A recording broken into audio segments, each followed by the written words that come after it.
What is up, my WAP movie realists? Once again, I am Matt, and we are back for another reel review. Thank you again for tuning in, and if you haven't already, hit that like button, hit that subscribe button, and thank you for choosing WAP Reel Entertainment. Today, I am here to talk to you about an epic sequel that we have been waiting for over 2 decades for, and that is none other than Gladiator II, starring Paul Mescal, Pedro Pescal. Yeah, I know those names are similar. It's part of the fun. With Denzel Washington, along with Joseph Quinn, and a whole cast of others. The first Gladiator movie is considered a modern classic. It won Best Picture. Was another just jewel in Ridley Scott's crown, and everyone just sung praises for it. And now we're here. We're back in this world, and we're doing so with Lucius. That's right, Lucius, that little boy from the first movie. We're back spending time with him and seeing what he's been up to and the journey that he goes on. And it all starts with a hella bloody battle that leads to the death of his wife and ends up with him being an enemy or a prisoner of war turned slave who ends up in the gladiator pits bought by Denzel Washington's character, and the story kind of unfolds from there. I gotta say, for those people looking for a film that is as emotionally poignant as the first Gladiator, you, depending on how you feel, you might feel that way. I personally felt somewhere in between feeling that way and not. It did have its moments, but it also had moments that this is just a way more fun movie than that first Gladiator. I went with two buddies, Kutso and Cody House. You guys know Cody House. You've seen him on the channel before. It was so interesting to be in that theater and kind of enjoy the spectacle because let's be honest, I don't think any of us thought we were ever going to be in a world where Gladiator 2 existed. I mean, the original movie came out in 2000, if I remember correctly. Like, let's not pretend that it's one of those movies that people are just like, oh yeah, we're watching Gladiator. It's not just like this totally just rewatchable movie. It's got great performances by Russell Crowe and Joaquin Phoenix, along with Richard Harris and Connie Nielsen, who returns in this. But overall, it's lacking on some action. But I think that at points is what makes it a better film. This film, however, is action-packed. I have to say, the villains are top tier. Denzel is just being Denzel and having the most devilishly fun time doing so. I mean, it is just a wild ride, but this man right here is just the motor of the vehicle because this film will do nothing besides make Paul Mescal a household name. And I mean that. I've seen him in films such as All of Us Strangers and there's that A24 film that, why is it so many A24 films. Okay. Never mind that for now. But Paul Mescal has been a talent for a while.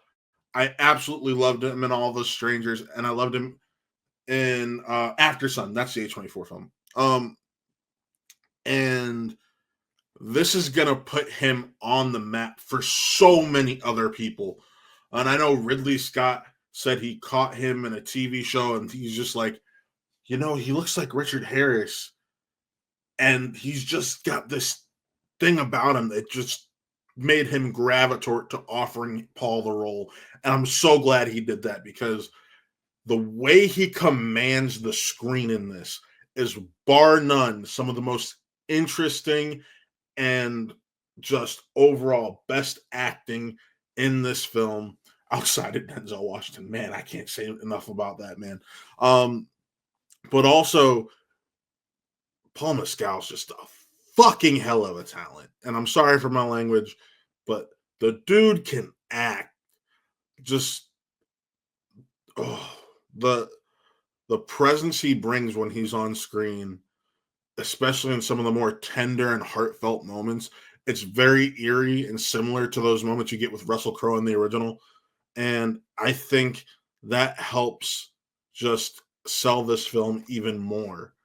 Connie Nielsen, the only returning cast member, if I remember correctly, from that first film, is back as Lucius's mother. And considering part of the story is she hasn't seen uh, this boy in years, and it's like, oh my god, my son's back after having just send him away for safety.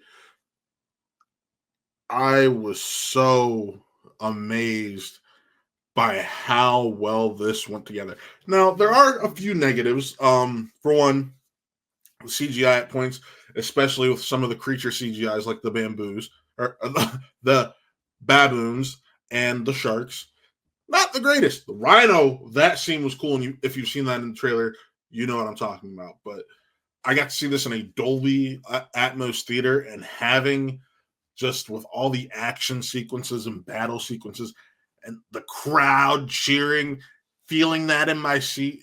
I'm so glad I didn't experience it any other way. I mean, IMAX is probably almost as good, if not better, but seeing it in a Dolby Atmos screen just enhanced my experience. So whatever sound system, whatever great sound system, large format screen you can get to check this out, I would suggest that. But folks, this really is a spectacle film. It's nowhere near as powerful as the original, but it's powerful in being more of an audience pleaser, I guess. And for that reason, I'm giving it a 4.5 out of 5 reels. If I'm going to be honest, this film, if I'm doing a top 3 films of the year, this is floating around my second or third film of the year. And I normally do 2 lists. I normally do quality and enjoyment. It's probably top 3 on both, which is speaking highly of it. But with that, just remember, if you haven't already, check out our sister channel, Watt Gaming. That is where all of our Twitch streams go to live as our pay-per-views. Not pay-per-views, but just videos you can view on demand, VODs. There we go. But also check out Views from Metropolis, our Smallville show, or not Smallville show, our Superman show. And that's just a podcast on the Man of Steel from here, Cleveland, Ohio, leading up to James Gunn's Superman next year.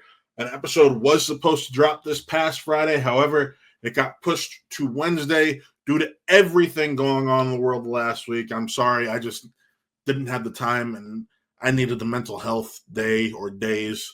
Because this is a busy week. This is the week where we have a lot of screenings coming up just for holiday season, and around Thanksgiving is always busy screening wise. So I got a few reviews coming for you, like my Red One review tomorrow. So be sure to come back and check that out.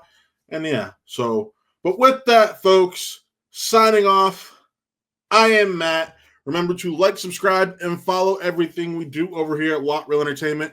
And we'll see you next time.